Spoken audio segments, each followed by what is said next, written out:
Congressman Massie, thank you so much for being here. I do want to ask you about that comment from the President of the United States insulting you like that at the National Prayer Breakfast. What's your response to him? Well, first of all, I'm glad to know I'm in the president's prayers. But second of all, on the internet, some people have suggested that MIT should take my degree away. And my response is, which one should they take away? I have 2 degrees from MIT. And I'm sorry you booked a moron today on your show. Well, fair enough. I do want to talk to you about your fight to release the Epstein files in a minute. But first, I want to get your reaction to the news about how the president posted, then deleted this racist video depicting the Obama as apes. He has refused to apologize. Do you think he should apologize to the Obamas? He should absolutely apologize. He's gone too far. I mean, he's attacked my wife recently online, and I do think there are limits.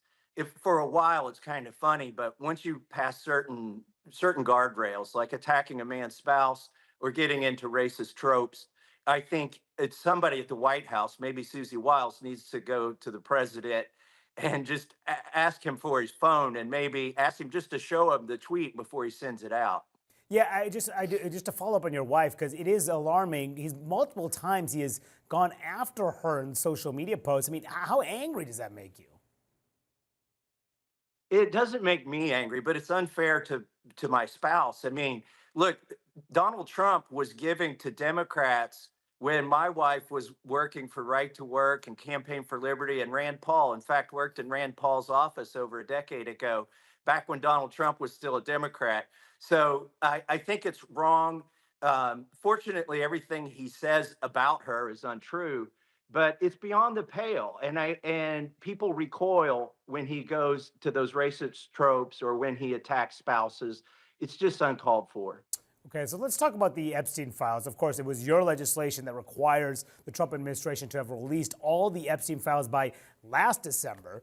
The Justice Department now has released more than 3 million documents, and it says the Justice Department is saying that they have fully complied with the law. Is the Trump administration complying with the law? No, well, they missed the deadline, but that's not the worst part. The 2 worst parts are they're releasing victims' information. I mean, just outright lists of victims. It's terrible. And beyond that, they are withholding the perpetrators' names. There's still 302 files. Those are the forms that the FBI fills out after they interview witnesses and victims, and they're still withholding those. And they're over redacting the documents that have, they relate to some really sketchy emails, but we can't see who the sender was. And so they really need to come off some more information. Monday, Todd Blanche said that members of Congress can come and start viewing those redactions. Ro Khanna and I are very interested in going and reviewing some of those redactions, but there are also files that we need to see. And finally, Pam Bondi will be in front of my committee. I serve on the Judiciary Committee this coming week on Wednesday. And so I'll have some questions for her related to the Epstein files. What are you going to ask her?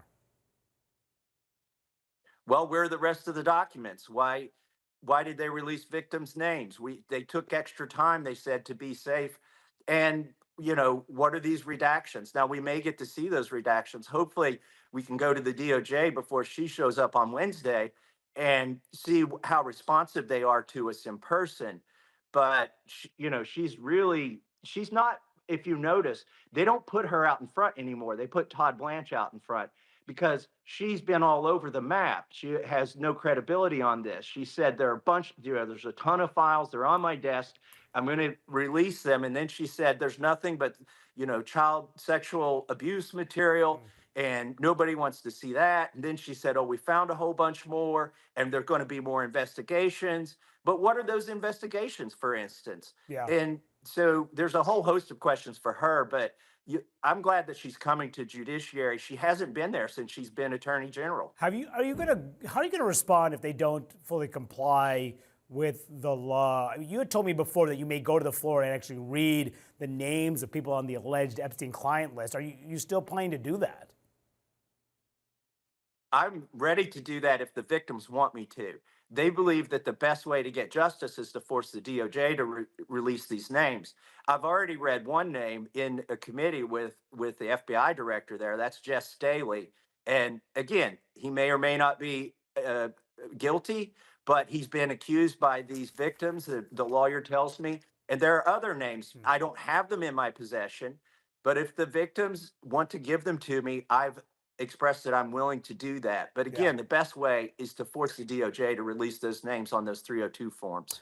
Trump's Commerce Secretary Howard Lutnick said that he and his wife decided around 2005 to cut ties with Jeffrey Epstein. But the latest release shows that there was some correspondence after that, even after Epstein pleaded guilty to sex crimes in 2008.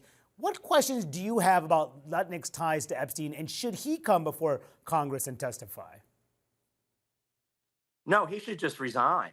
I mean, there are 3 people in Great Britain that have resigned in politics. The ambassador from Great Britain to the United States, the prince lost his title for less than what we've seen Howard Lutnick lie about. Look, Howard Lutnick clearly went to the island, if we believe what's in these files. He was in business with Jeffrey Epstein, and this was many years after Jeffrey Epstein was convicted, lightly sentenced, but was convicted for sexual crimes.